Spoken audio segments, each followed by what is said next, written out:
Tulad nyo ba ako na stress palagi, kakaisip at may lahing panot? Kung ganon, keep on watching. Sabi nga nila, prevention is better than cure. Kaya today, nag-decide ako ng isingit at gawa ng schedule ang sarili ko. Me time ba? And this time para naman sa buhok natin. Yung pupuntahan ko nga pala ngayon ay may 4 na branches sa Centris, Quezon Avenue, Assembly Grounds, Makati, Color Star, Las Piñas, at ngayon sa Shaw, Mandaluyong. Kasi dito ako malapit eh. Yan ang Nook Salon and Aesthetics. Pagpasok mo pa lang makikita mo na ang aesthetic vibes sa loob ng salon or aesthetics nila. Ito yung mga treatment room o kung saan nila ginagawa yung mga procedure nila, at yan naman ang salon. Connected yan, dalawang yan. So, konting mirror selfie, fit check, hintay ng konti, patience is a virtue, chuchuchuchu. At ito nga ang PRP scalp treatment. At yan, in-explain na, in-examine na kung ano yung condition ng buhok mo. Nag-pay attention ako dyan, ayun o. Tinuturo niya na, anak, mapapanot ka na, ngiti ka na lang, yan. On a serious note, na-explain kung ano yung status pa ng buhok mo. Sa mga moment yung tinatanggap ko ng faith ko, sabi, anak, pagtanda mo, panot ka na talaga.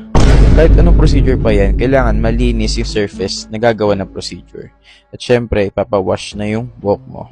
Kailangan talaga malinis yan dahil baka mamaya maaring may ibang chemicals or bacteria pa na nasa buhok mo. And since platelet-rich plasma scalp treatment nga o PRP ang tawag dito, so kailangan kuhaan ka ng 1 galong dugo. Kudos nga rin pala kasi sobrang gaang nakamay ni ate. So as usual, waiting game, ayan, magpapansin na lang dyan, cardo, yan. Boss! So ngayon, higa ka na sa himlayan mo. Lalagyan ka na ng numbing cream o topical anesthesia para hindi ka masaktan sa procedure or para maging totally painless yung procedure. So ayan, panot check. Well, okay pa naman yung status ng buhok ko, pero tulad nga nasabi ko, mas gusto ko na mas maagap at dahil takot nga ako mapanot agad-agad. So ngayon, pinupunasan na yung mga topical anesthesia gamit ang tissue at wipes. Ngayon, ipapakita na yung mga liquids sa dugo mo, which is yung plasma.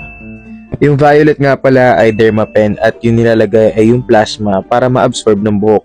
Ayun nga pala itatarak sa ulo ko dahil makulit ako.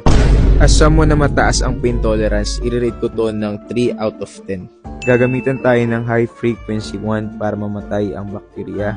At cold hammer naman to distract the pain at ma-relax yung scalp. At lastly, laser lights para ma-enhance yung absorption, inflammation ng sugat sa ulo natin. 3 to 4 sessions nga pala ang recommended para sa procedure na ito.